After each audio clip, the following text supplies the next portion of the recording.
Bonjour les amis, j'espère que vous allez super bien. Je suis Senou Epiphane et vous êtes sur les audios de Senou. Aujourd'hui, partager avec vous une recette capitale. Les amis, le thème du jour est intitulé Un vieux fermier terminait toujours ses prières par Mon Dieu, donne-moi un esprit ouvert. Mon Dieu, donne-moi un esprit ouvert. Les amis, je voudrais parler des Esquimaux. Les Esquimaux, c'est des personnes qui vivent dans la région d'Alaska, à Groenland, aux États-Unis, mais qui sont des personnes indigènes. Donc c'est une culture un peu arriérée, c'est une culture un peu indigène de la zone d'Alaska, donc aux États-Unis. Ce sont simplement donc des personnes qui vivent dans une civilisation qui est une civilisation un peu en arrière. Je parle donc des années primaires. Ce ne sont pas du tout donc les personnes d'Alaska d'aujourd'hui, ce ne sont pas du tout d'elles que je parle, mais je parle des personnes d'Alaska des premières années, des années primaires. Alors, un Esquimau a été à une expédition et a tellement réussi cette expédition que pour le récompenser, il lui a été offert un voyage sur donc New York, sur la ville de New York. Et donc, il a participé à ces voyages sur New York et a vécu une excellente belle vue là-bas, belle vie plutôt là-bas, et s'est retourné donc à Groenland, s'est retourné donc à Alaska. Alors, lorsqu'il est revenu à Alaska, il a été accueilli par les autres Esquimaux, c'est-à-dire par les autres personnes donc de sa civilisation. Il a été accueilli de manière royale parce que lorsqu'on dit en ce moment que quelqu'un est allé à New York, ça ne s'est presque jamais passé. L'on est pressé de savoir ce qu'il a véritablement vécu là-bas. Alors, lorsqu'il est arrivé, les gens ont commencé par lui demander, écoute, qu'est-ce que tu as vécu là-bas? Ce monsieur s'est mis à leur dire comment est-ce qu'il a croisé ou il a vécu donc une excellente vie là-bas, combien il a vu des voitures qui sont des voitures longues, belles et véritablement merveilleuses, combien il a vu des maisons qui sont des maisons de grande hauteur. Il s'est mis à leur parler des mets qu'il a pris là-bas qui étaient des mets extrêmement succulents. Il a commencé par narrer un certain nombre de choses. Alors quelque chose s'est passé avec ce monsieur parce que quand il a fini donc de narrer son histoire, les gens l'ont regardé de manière extrêmement froide et lui ont tourné dos. La suite de l'histoire vous permettra de savoir pourquoi ça s'est passé comme ça. Alors ce monsieur a été surnommé Sad Kubu, Sad Kubu dans leur langue qui signifie le menteur.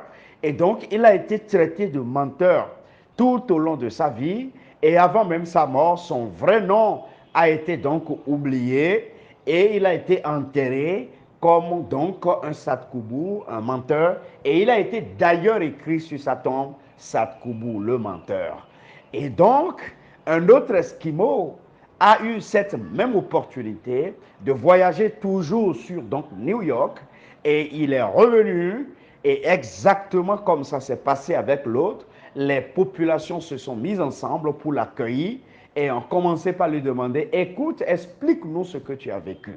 Alors donc lui, malin, ne voulant pas être rejeté par le peuple, ne voulant pas que le peuple lui tourne dos, s'est mis à narrer des histoires qui n'a pas vécu là-bas, mais qui sont rien d'autre que des histoires inspirées de la culture des Esquimaux, donc des populations d'Alaska. Et donc, il leur a dit, par exemple, qu'il a utilisé une pirogue et qu'il était donc sur le fleuve.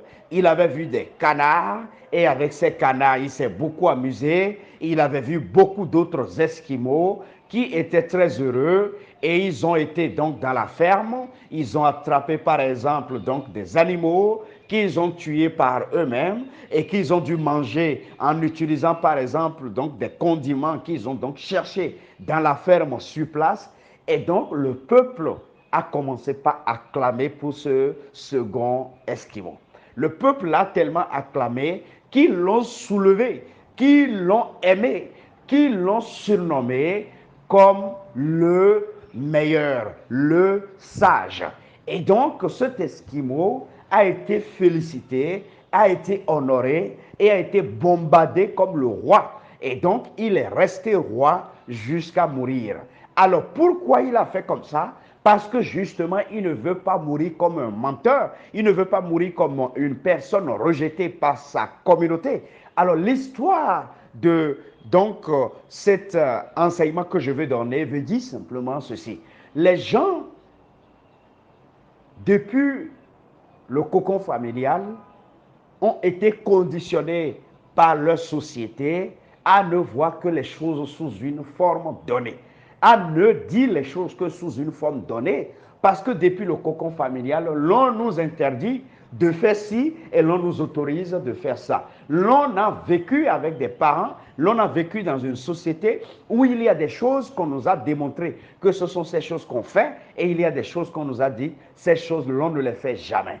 Et donc, c'est ainsi que nous avons grandi, nous tous, en tant que des personnes, mais robotisées mentalement. Robotisées mentalement parce qu'il y a définitivement des choses que nous prenons pour vraies et il y a d'autres choses que nous prenons pour des choses fausses. Or, il a été démontré que les choses que l'on nous a donc enseignées dans le cocon familial, le socio-culturel dans lequel nous avons vécu, les choses qu'on nous a indiquées que ce sont ces choses que nous avons faites, ce sont avec ces choses que nous pensons, ce sont avec ces choses que nous ressentons l'univers, ce sont avec ces choses que nous agissons.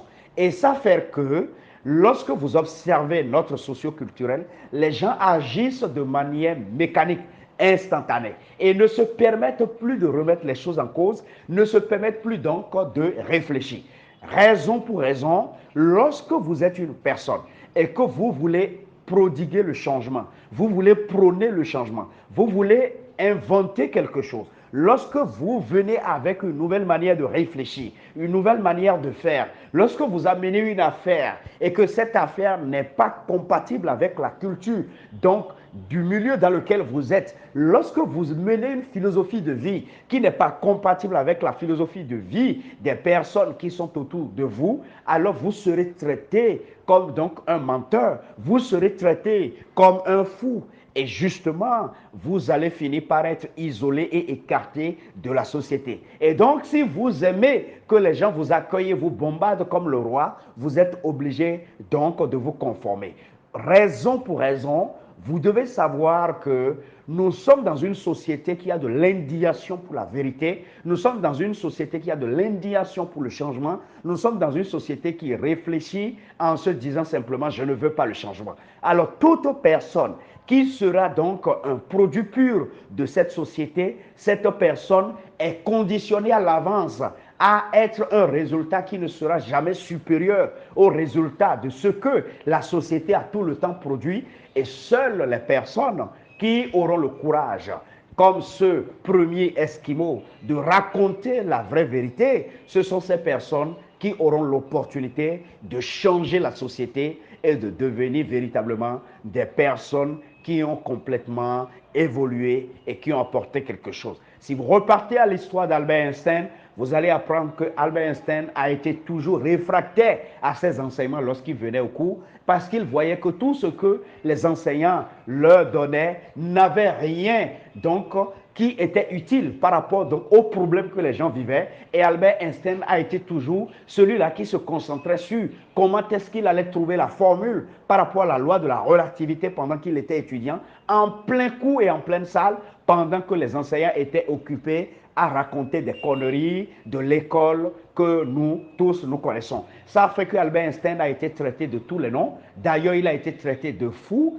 et après, il a été traité d'une personne qui est réfractaire donc aux normes rebelles. Et Albert Einstein a été tout le temps chassé des cours. Mais en définitive, lorsque le monsieur a fini par découvrir la loi de la relativité, il a été donc bombardé et aujourd'hui, il est pris comme une référence du XXe siècle. Les amis, j'espère que vous avez appris une leçon. C'était les audios Senou, je suis Senou Epiphane. Vous dis merci de vos commentaires, de vos suggestions. Merci surtout donc des témoignages que nous recevons de partout dans le monde, des personnes qui font des choses extraordinaires dans mon équipe. Je vous rends un hommage mérité parce que vous êtes la meilleure équipe au monde. Les choses que vous faites à mes côtés, surtout dans cette mission d'éduquer les gens, de réveiller le potentiel humain des gens, de les accompagner jusqu'au succès, ce boulot que vous faites est un boulot simplement divin et surhumain parce que vous êtes la meilleure équipe au monde. Je vous rends un hommage mérité. Je voudrais dire merci à toute la communauté des audios de Senou, des personnes qui n'hésitent pas à partager avec leur père nos audios et qui les écoutent, qui apprennent des leçons et qui reviennent après nous poser des questions. Vous êtes les meilleurs simplement parce que vous avez décidé de devenir réfractaire, rebelle par rapport aux conditions de la société.